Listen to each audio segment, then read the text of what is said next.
আসসালামু আলাইকুম, কেমন আছেন আপনারা সবাই? আশা করি সবাই অনেক ভালো আছেন।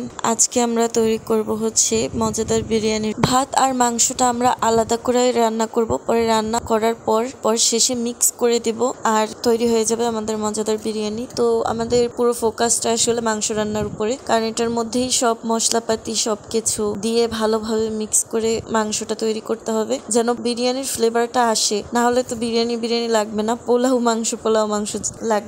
তাই মাংসটা বিরিয়ানির মশলা এবং সবকিছু দিয়ে রান্না করতে হবে। তো বিরিয়ানি রান্না করার সকল উপকরণ, সকল মশলা আম্মু তৈরি করে নিয়েছে। বাটা পেঁয়াজ, রসুন, মরিচ এবং সবকিছু মশলা দিয়ে গ্রেভি তৈরি করে মাংস দিয়ে তার মধ্যে আলু দিয়ে নাড়াচাড়া করে কিন্তু আমরা মাংস রান্নাটা করে ফেলছি ধীরে ধীরে। তো মাংসটা ভালোভাবে রান্না হয়ে যাওয়ার পর কিন্তু আমরা ভাতটা রান্না করব। আমি যেহেতু বলেছিলাম মাংসটার দিকে স্পেশাল ফোকাস করতে হবে, তো এবার মাংসের মধ্যে দিয়ে নিয়েছি গরুর দুধ।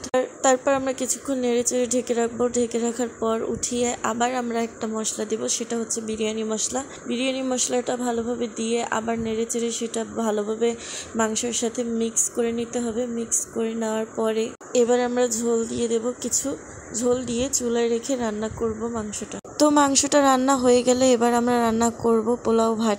সাধারণত আমরা যেভাবে পোলাও রান্না করি, দুধ, দই এসব দিয়ে, ওইভাবেই পোলাও ভাতটা তৈরি করে নেবেন। পরে মাংস আর পোলাও ভাতটা একসাথে মিক্স করে তৈরি করে ফেলবেন মজাদার বিরিয়ানি। আর এই দেখুন, আমাদের বিরিয়ানিটি দেখতেও যেমন সুন্দর লাগছে, খেতেও তেমন সুস্বাদু। বাসায় অবশ্যই তৈরি করে দেখবেন। ভিডিওটি ভালো লাগলে লাইক, শেয়ার এবং কমেন্ট করে পাশে থাকবেন। আল্লাহ হাফেজ।